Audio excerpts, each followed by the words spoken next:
Bismillah. Yayda varlanacaq bürçlər kimlərdir? Yay aylarında bəzi bürçlərin maliyyə enerjisi daha güclü olur və pul qazanmaq şansları artır.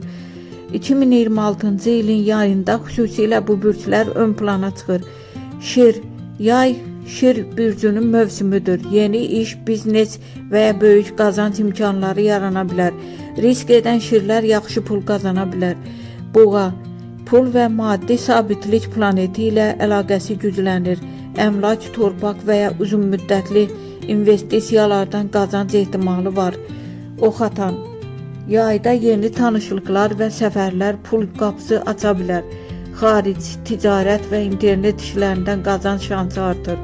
Oğlaq, uzun müddət çalışdıqları işlərin bəhrəsini yayda görə bilərlər. Böyük layihə və ya vəzifə artımı ilə gəlir yüksələ bilər.